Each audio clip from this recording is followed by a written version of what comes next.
Bronny James made the most headlines at the NBA Draft Combine, but another player who shared the spotlight is Canadian center Zach Edey, and in this latest major mock draft, he's projected to go to the Raptors at 19th overall. So in this video, we reinvestigate if this would be a good pick by Toronto. Let's get into it.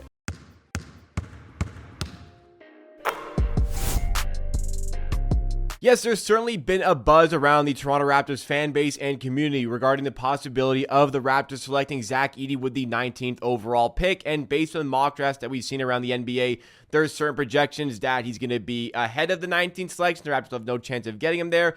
There's also some mock drafts that suggest he could be available for the Raptors also at 31st overall, but in the latest Bleacher Report mock draft at 19th overall, they have slated the Raptors to take Zach Edey in this position. And even looking at other mock drafts around the NBA universe, the NBA media universe, the Raptors very much are looking towards getting a center, and to be honest, I just don't really see it at all, and we're going to cover why in today's video. But before we go any further, reminder, this is Amateur Hour Sports. This is a YouTube channel that's completely dedicated to giving you Toronto Raptors news coverage and analysis, especially analysis focused on the NBA draft before we get to that in the end of June. So for more content all throughout the offseason, make sure you are subscribed to the channel and drop a like if you enjoyed this one along the way. It really does make a difference in supporting the channel. But where we see some of the biggest headlines coming out of the draft combine, at least once you get out of the shadow of Bronny James that he's casting all over the rest of the prospects in the pool,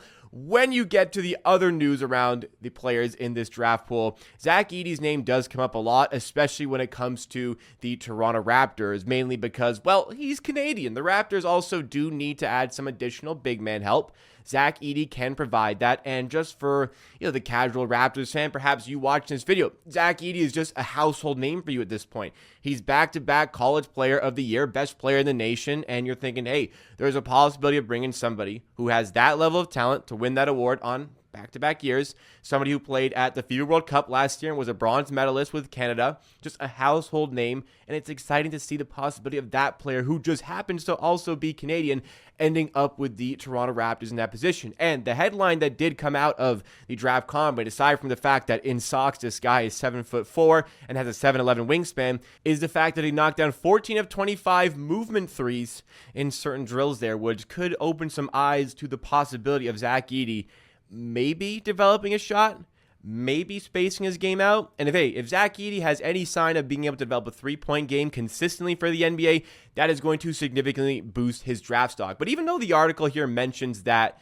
this is going to help improve his draft stock, I haven't really seen that. In the latest batch of mock drafts, if anything, I would say Zach Edey's stock has moved downwards a little bit. I haven't seen a bigger consensus or a greater consensus to Zach Edey's draft position overall based on these three-point shooting numbers. But from the videos we've seen, the highlights we've seen, maybe it's a little bit of evidence towards him spacing the floor, but also when it comes to draft combine videos, it's a very small sample. We're not getting the full picture that NBA scouts are getting. And I liken these NBA draft combine videos a lot to when you see off-season workout videos, like when you see a workout mix of Ben Simmons hitting threes in the gym in the summer, and then he comes to the NBA and still doesn't shoot threes. It's kind of like that. I think we're past the Ben Simmons workout tapes, but I think that's the greatest example on a year-to-year basis of, yeah, it's cool to see that in these videos, but overall, does it really mean that much? And maybe it doesn't really mean that much when you consider what Zach Edey actually produced in college. The numbers that he produced are astonishing. And here, there's a reason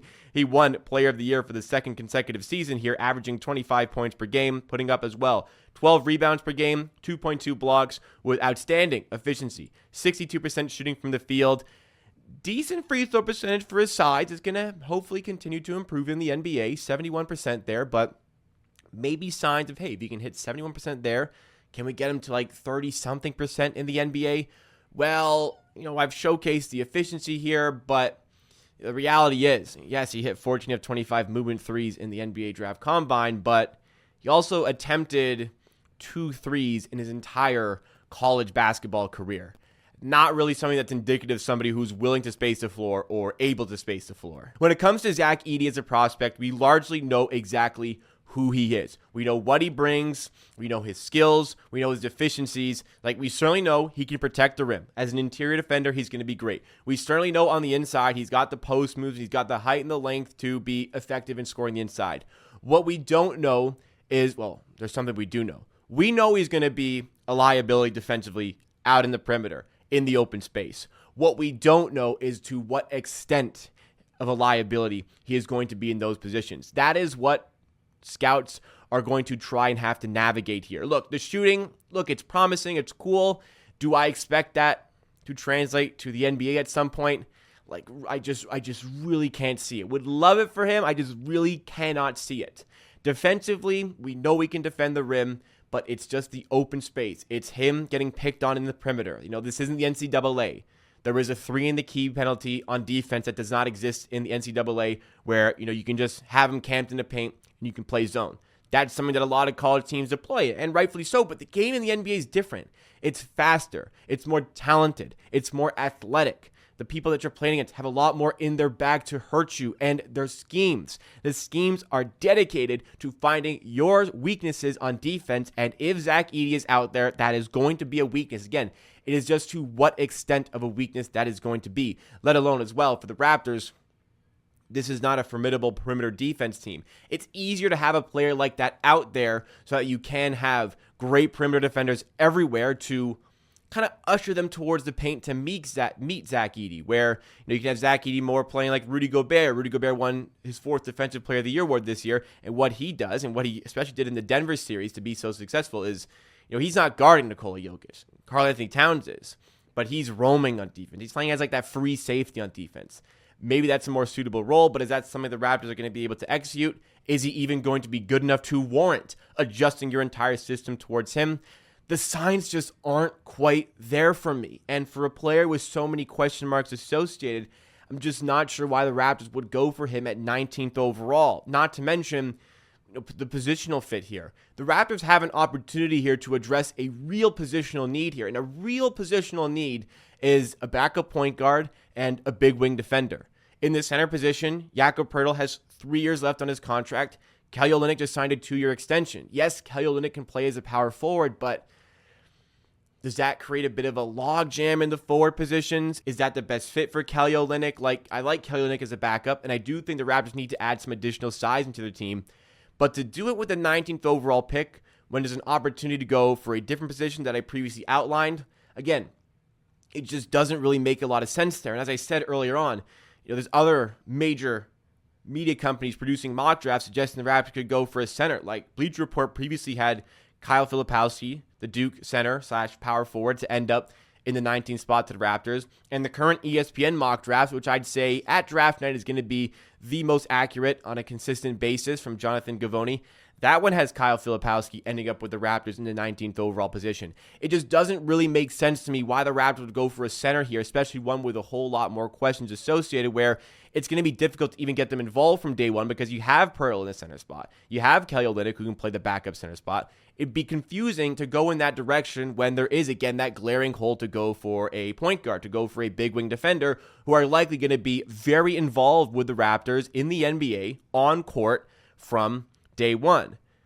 For Zach Edey, there just isn't really the upside there to want to work with that sort of long term. So again, I think it's fun, and I can understand the appeal here because Zach Edey, the floor is so high for him. The floor is very high. Like, at the very least, he's 7'4", 7'11" wingspan. He's got scoring potential on the inside. He can protect the rim. At the very least, you have a specialist role set out for him where he can get like 10 minutes a game and just find some ways to be effective there. Look, if it becomes a problem, you take him out of the game. If it becomes a problem to have the perimeter defense there, if a team is just exposing it, you take him out of the game. But at the very least, there are specific ways that he can affect the game, and maybe that's something worth betting on in a not-so-loaded draft class where you have somebody who you almost have a guarantee of at least that sort of level for the player who has, granted, consistently grown and improved his game at the college level. Can he continue to do that in the NBA? I see the appeal. I see why Raptors fans, I see why Canadian basketball fans have interest here. But in the grand scope of this draft class, there's still some talented players the Raptors can take at 19th overall who have better upside and probably could give themselves bigger roles with the team from day one. If the Raptors did go in the direction of Zach Edey, it would likely hint at a move involving Jakob Poeltl. I just don't see Kelly Olynyk getting traded. it would likely hint at a move involving Jakob Poeltl, which, again, just doesn't make sense in a lot of ways.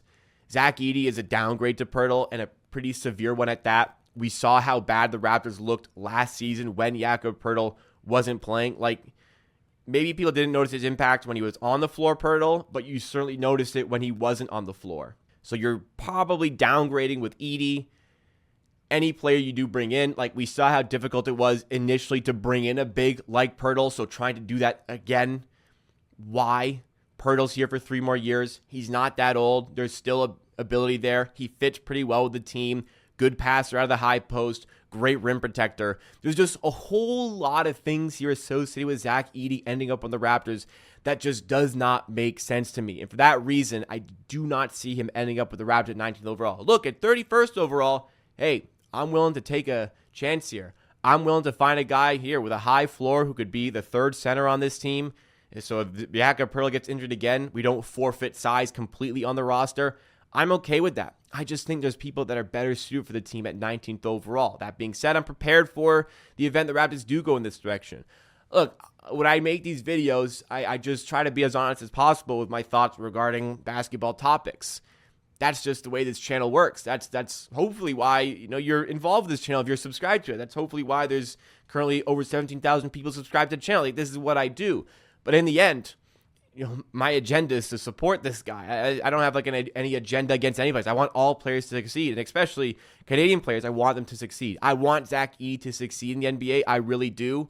Just not sure if the Raptors could give him the best platform to succeed, first of all, and I'm not sure the Raptors would have the best success with that 19th pick if they went in the direction of Zach Edey rather than another prospect like others have outlined on this channel previously, such as, well, Devin Carter, who I am a big fan of in the backup point guard position potentially for this team next season. But what do you make of Zach Edey? I know you guys are interested. Look, I think, was it 70% of you said you would want to take Zach Edey with the 19th overall selection. So clearly there's interest there. Let me know why there's interest there and why you might be interested in him in the comments down below, because that is the end of today's video. Drop a like if you enjoyed. Subscribe to the channel for more Raptors content. Check out the Bet99 Sportsbook with my affiliate link in the description. And hey, I'll see you again next time for another video.